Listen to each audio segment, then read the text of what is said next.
Imagine a country where environmental laws still exist, but no one enforces them.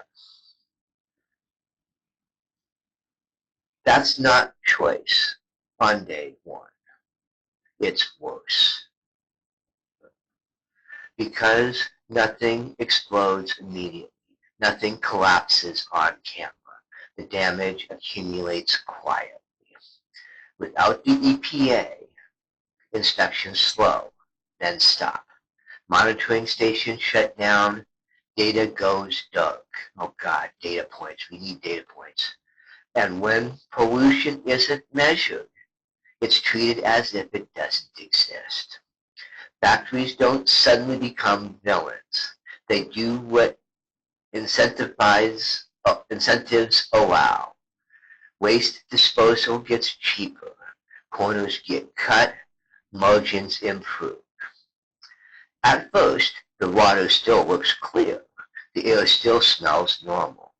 Then emergency rooms fill slowly. Asthma rates climb.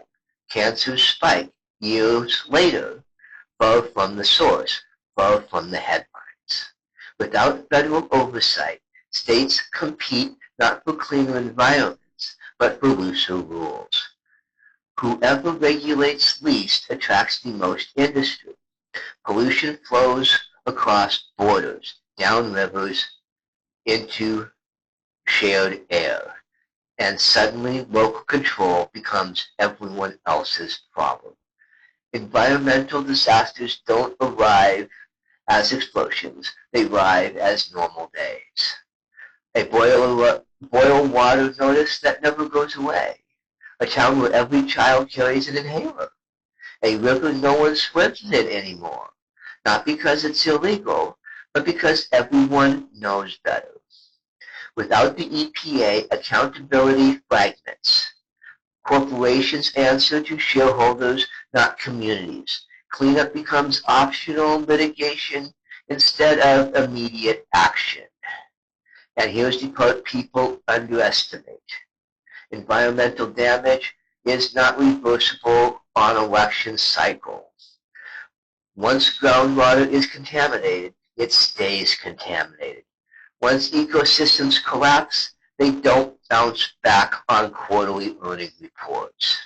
Healthcare costs explode, but they're inevitable in environmental budgets.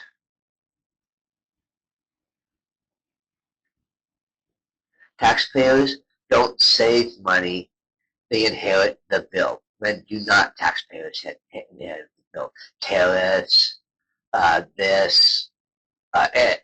the cleanup, so yes, the poor all, anyway, sorry.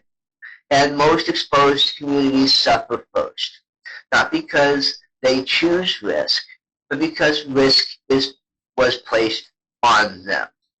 No, EPA doesn't mean freedom.